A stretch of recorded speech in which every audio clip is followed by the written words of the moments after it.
Disclosure, I have worked with Wizards of the Coast in the past and have been sent free goodies by them. I was not given early screening of the movie, nor do I have a single finger in its production, but I feel it necessary to bring up front that due to my history and relationship with Wizards, my views are inherently biased and colored, even as much as I like to believe I'm being as honest as possible. Take any amount of salt you feel necessary with what I am about to say in this video. Also, for obvious reasons, the footage in the background will mostly be of Solasta Crown of the Magister.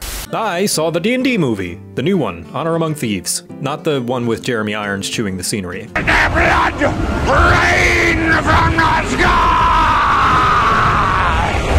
And I gotta say, I was pleasantly surprised. That's not to say it's a perfect movie. I do have a few minor gripes, especially regarding a certain portion of the movie involving the characters just sort of following essentially a DMPC and losing all agency. The fact all the characters are just kind of human and one of the main casts not really having much to do, but aside from that, I thought it was a generally good time. Most of the main cast has good chemistry with each other, the story is very heartfelt, there's a lot of nice fan service that isn't just there to make up for a lack of substance. Like, if you took away all the D&D iconography, I would say there's still a nice movie there at its core about acknowledging your faults, found family, all that typical stuff you find in your average D&D campaign. I know there was a lot of concern from the trailers that this thing is being too Marvel or cringy humor and stuff like that, and although you could say that's just D&D, I didn't think it was really that same style of Marvel, Whedon, quippy humor in the first place. I felt like it was just how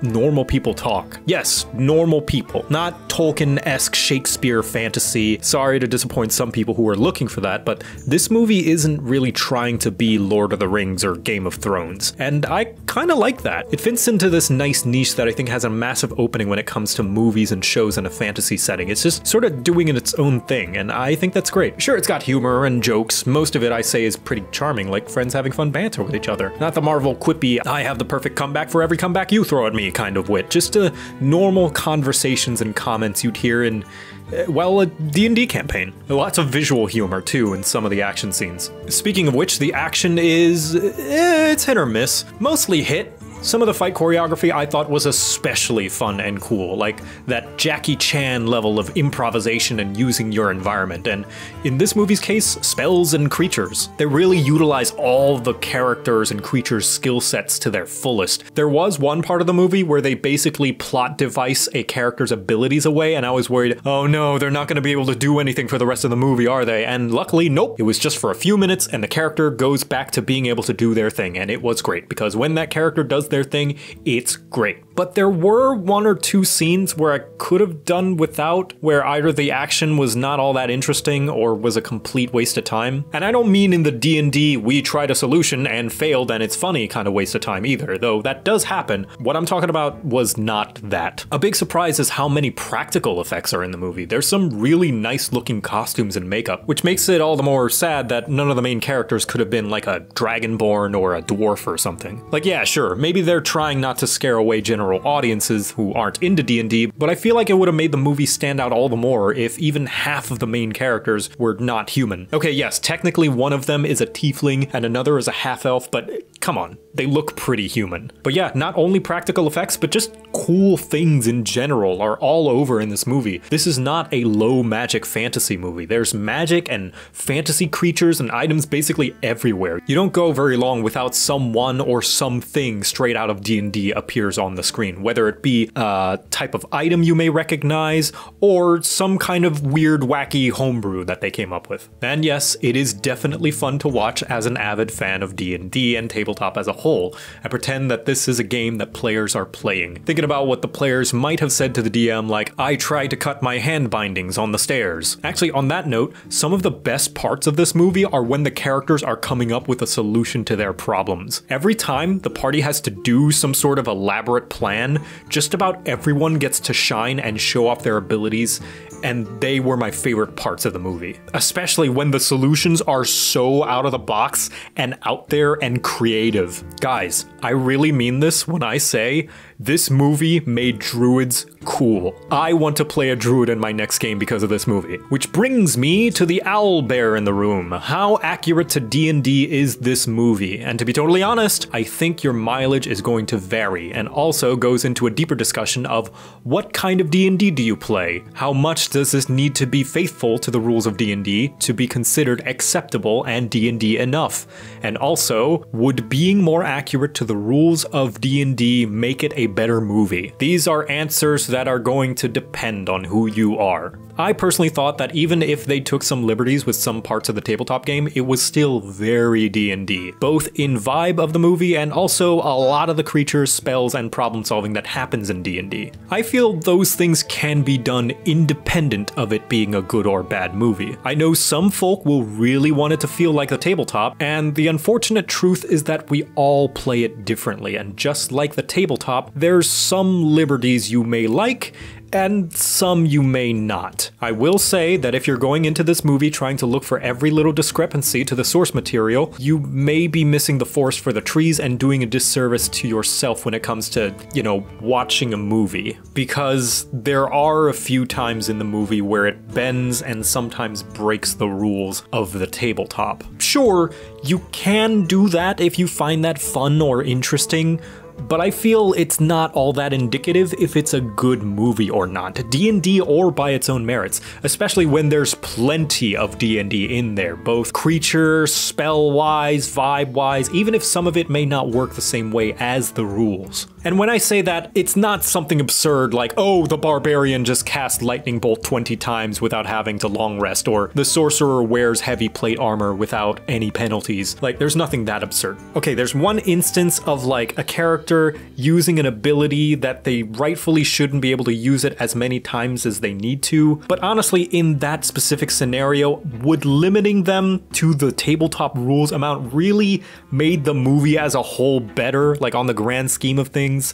I don't know, maybe some people think so. I'm not convinced. I just personally feel there was nothing wildly absurd like that. And besides, there's plenty of accurate D&D that I feel it's okay to let slide a few inaccuracies. I personally didn't find any of them bothersome, but then again, the tabletop I play often is just as loose. Maybe that makes it more or less accurate to D&D depending on who you ask, but like I said, I feel the movie is able to stand on its own regardless of that. But at least in my case, and the D&D that I play, this is straight up D&D. That said though, just because I liked it in the movie does not mean I would like it in a real D&D session or vice versa. That doesn't mean I think they're not still good scenes in the movie though. Like, would I allow that at my table? Probably not, but I think it's okay in the movie because, well, it's a movie, it's not the game that I'm playing in, and it made for an awesome scene. Again, your mileage may vary there. Maybe if it's something you wouldn't like in your D&D sessions, you won't like it in the movie because of that. But if you do think that way, I would like to suggest at least considering that this is a movie, and that it's going to take some liberties in translating from the tabletop game to a movie. They're different forms of media. Cue the straw man arguments in the comments. Granted, I know that the excuse, that's just D&D, can be a bit frustrating to some people who may have genuine and valid complaints about the movie. Heck, there are some parts of the movie that even I believe that's just D&D doesn't really counter the criticism I have. But like I said, your mileage may vary, and I believe it's case by case. There's no blanket rule you can really put over the entire thing and work fine as a way to critically think about this movie. I'll be going more into detail about that in the spoiler section. But yeah, depending on who you are and what kind of game you play, there might be some parts of the movie that you're like, they shouldn't really be able to do that. And you know what? I think that's fair. I might disagree, but anyway, general thoughts. Good, fun time. Don't expect to be blown away, but it's got some heartfelt moments, and you can tell the people working on it had a blast. The closest comparison I can make is kind of like the first Sonic movie. You know, it was like a pleasant surprise. It's nothing mind-blowing, but just a nice, fun time, you know? I've got a few minor complaints I have with a couple of characters and one segment in the middle, but overall, once that's over, it's non-stop fun the rest of the way. Do recommend #sellout shill bot opinion. Anyway, I'm gonna start talking about spoilers to go into detail about what parts I didn't like and the parts that I really liked. So if you want to see the movie spoiler free, don't stick around. If you don't care, you can stay here. Firstly, the things I didn't like, because I like ending on a positive note. Like I said earlier, this movie has quite a lot of exposition, especially in the first half. There's a lot they need to get across to the audience to understand, and unfortunately for a lot of it, it just kind of feels like you're being told a lot of what you need to know rather than being shown it, which I would have much preferred to be shown the actual conversations and events that happen that the character is instead telling me about, and essentially visually summarizing it in some cases, like a montage. There's a fair bit of scenes where the characters have to stop and explain things, like the obstacle they're about to encounter. Granted, there are a few times where this is done as a nice gag, like the intellect devourers. Non-D&D players aren't going to know that they sniff out intelligence, so that has to be explained. And then, I love the payoff, where they completely ignore everybody in the party. That's pretty funny. But then other stuff, like how back to back they go from one character explaining what happened in the past, and then the next character also explains like their motivation and what they gotta do, and then the next character in the next scene has to explain, oh, this land went through this. And I'm not talking about the Speak with Dead scene. That one was pretty great. It's earlier in the movie when the party has to figure out where they have to go and why. It feels pretty fetch questy. Yeah, that's just D&D, but hey, I can think of several ways to make a fetch quest require less back and forth steps in my D&D game, and less exposition as well. Maybe that would have made the movie feel too long. I don't know what the solution would have been, but regardless, that kind of rubbed me the wrong way, and I wish there were some better way to establish these characters' history and relationships. The druid character, much as I loved her skill set, doesn't really do much as a character. Like, don't get me wrong, when she's doing her druid stuff, it's some of the best stuff in the movie, and she gets to do it a lot. I'm glad that she gets to do her druid stuff a lot. But whenever she's just hanging out in her tiefling form, she kinda has nothing to really add aside from being a bit snarky at the characters. Everybody else has things going on and little developing arcs. Yes, even the barbarian gets some very sweet heartfelt moments, but the druid kinda doesn't get anything. She has a base motivation and joins the party, but just kinda hangs out after that. Sure, you could say that's just D&D and this is that one player who doesn't really engage all that much, but I'm not convinced it's better than if she did have a bit more depth to her character. Heck, she doesn't even have to have like an entire character growth arc, just a bit more for her to do as a character, not just as a druid. Toph from Avatar is great, and she barely has an arc in that show. What growth she does have is very subtle, and you could easily miss it, but she just has a lot of time to express herself and be a fun, interesting character. The druid, not so much. Different complaint about the paladin. He is definitely a DMPC, and when he shows up, the rest of the characters kind of just lose all agency and don't do anything. They barely even talk to each other. Sure, you could say that's just D&D, but again, I'm not convinced it's better than if he played a bit of a smaller role, direction-wise. Like, him as a character, he's fine. I kind of like him. But the role he serves in forwarding the plot, he kind of takes over everything. I would have much preferred if he was a sort of standby guide that gave suggestions to the main character, but didn't really start leading the charge. There was especially one part that really bothered me when the party is being hunted by a group of assassins, and the paladin goes to kill them all by himself, which he does while the rest of the party just sits and watches. To his command. He literally says, "Leave them to me." Remember when I said earlier that the best parts of the movie are when the party solves their problems in a cunning and genuinely creative way? Well, this was the opposite of that. He just goes in, kills them all by himself in some okay choreography, and then that's that. But that itself would have been kinda whatever if it weren't for the fact that right after that he says they're undead and killing them won't do anything, or something along those lines, and they just start running from the assassins anyway. Like, what was the point of all of that? Maybe it was to slow them down, but in that scene, they aren't even slowed down. They all get back up and start running at the same time as the characters, and the party doesn't even get a head start, so killing them didn't even do anything, so why did you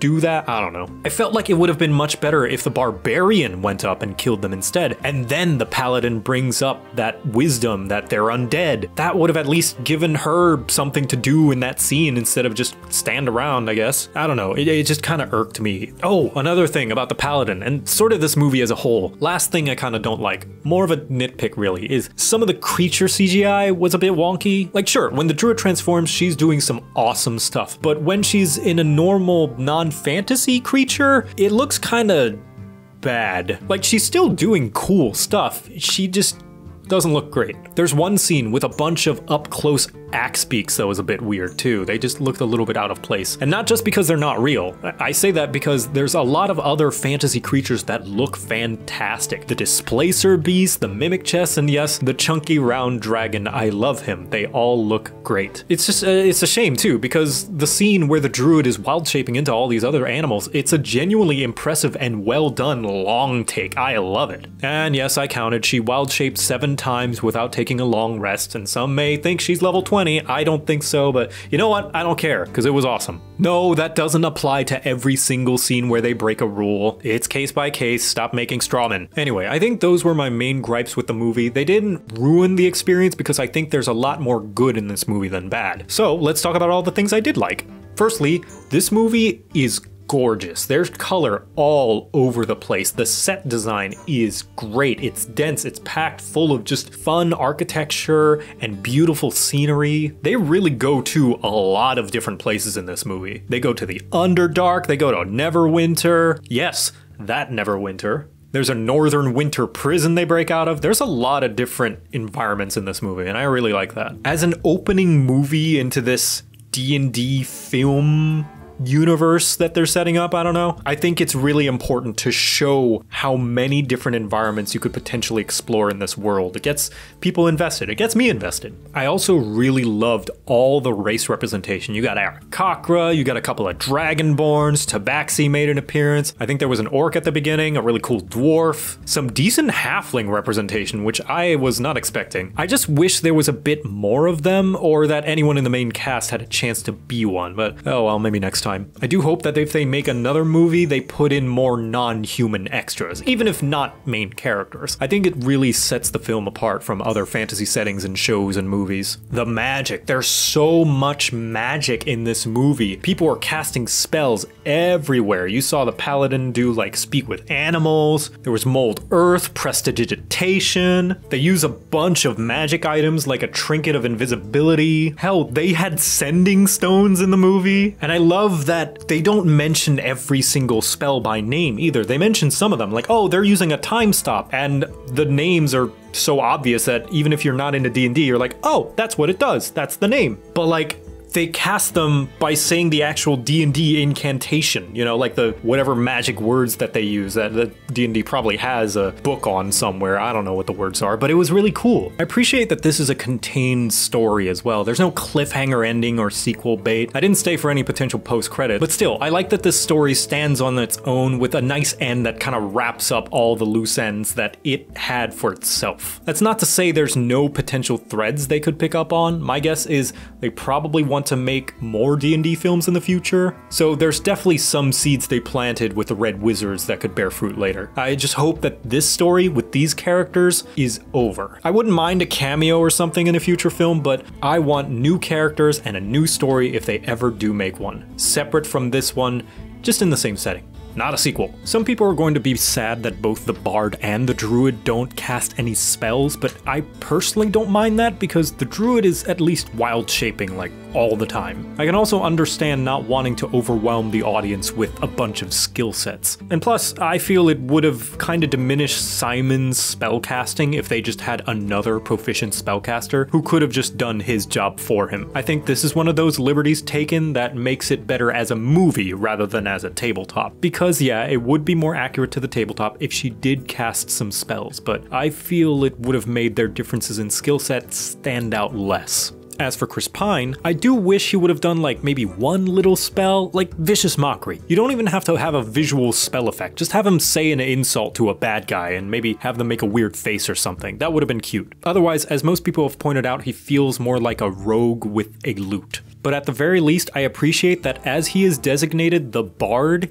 he really does inspire the rest of the party, just about all the time. He's talking about how much he believes in them. He gives them heart-to-heart talks about why why they shouldn't give up. He is really charismatic in this, and this is more of a personal thing, but I love that the first major D&D movie, no, that one doesn't count, the main lead is a bard, and I think that's perfect. I think it is the most memed class for a good reason. It is the face of D&D. Even if general people may recognize a barbarian or a wizard more, the bard is the true face of Dungeons and Dragons to me. And it just makes me so happy that it's the face in this movie. I'm down for future D&D movies to have other classes take the spotlight. I would love an artillerist artificer or a warlock to be a leading role, and that they really get to show off their uniqueness. But at least for this one, fuck yeah, the bard is the leader. I love the characters in this movie, aside from the druid and paladin. Especially Hugh Grant as Forge. He is being evil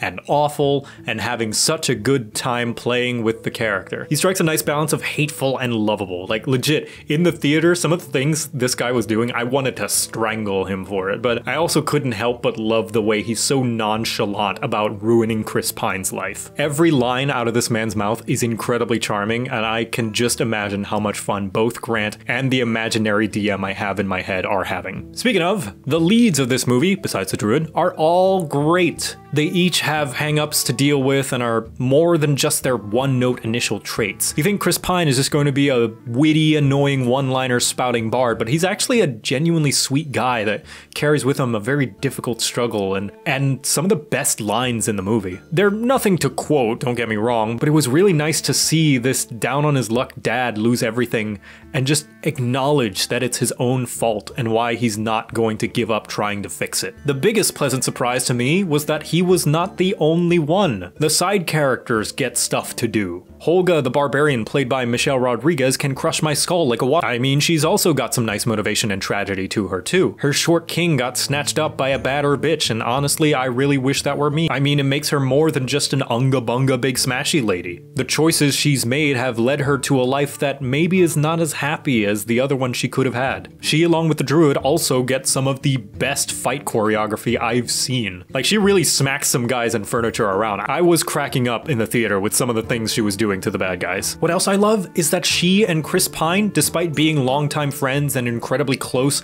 and both basically parents to the same child, they're not love interests, nor do they get together in the end. She's like the mother of his child without being his wife. Does that make sense? Anyway, love to see it. Give me more guy-girlfriend relationships, please. And Simon, played by Justice Smith, is an underdog I wanted to see succeed. You think he's just gonna be like the butt monkey who's gonna be laughed at and mocked the whole movie, but his journey to discover his self-confidence, it's such a nice thing to see. His lack of skills with magic, he's kind of mocked and pushed around by some of the other characters. I really enjoy how much love all of these characters get, except the druid. Listen, I'm being hard on her, but that's because she deserved better. She's so cool when she's doing druid stuff. It's just when she's a character, she just doesn't do much. Give her character things to do, please. But yeah, it's really nice to see that most of the leads get time to themselves to just develop. I really wasn't expecting them to do so, but I am so glad they did. Now, speaking of the main party, more than just their chemistry,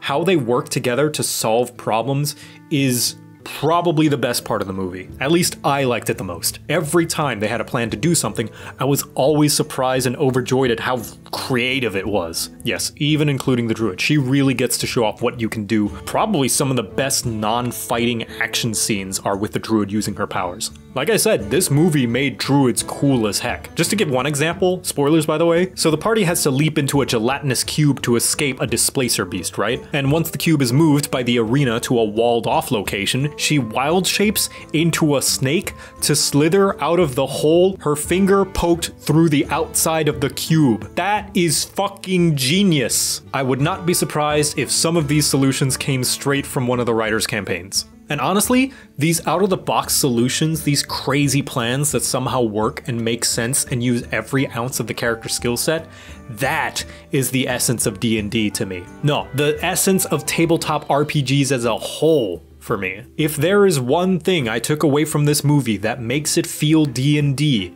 it is the party's solutions to problems. They could swap out all the fan servicey names like Neverwinter and Baldur's Gate, or creatures like the Axebeaks and Owlbears, and so long as they had these wacky, batshit insane plans to problems, that would make it feel like D&D for me. Which brings me to the last thing I really enjoyed, that not necessarily made it a better movie as a movie, but more so made it enjoyable to me as a fan of D&D. The fact that if you've played D&D, it's fun to just imagine what all the players and DMs are saying above the table about what their character does, the rolls they make, and the outcome for the roll. I love the fact that one of the main bad guys was defeated with a phrase that was probably uttered when he isn't looking. I threw a potato at his face to disorient him. And that just makes me happy. Does it make the movie any better? Probably not, but it's definitely some fun you can have with it yourself. Not to the movie's credit, I know you can do that with any movie, but I don't know. It feels like a lot of fun to do with this one especially. I guess my overall thoughts on the movie is that it has a lot of heart. It's no masterpiece, it doesn't really do anything that'll blow your mind or something we've never seen before, but it's got a wonderful cast and nice moments all around and a pleasant story about letting go of the past, found family, and not giving up. Like I said, not revolutionary, but a good time. See it or don't.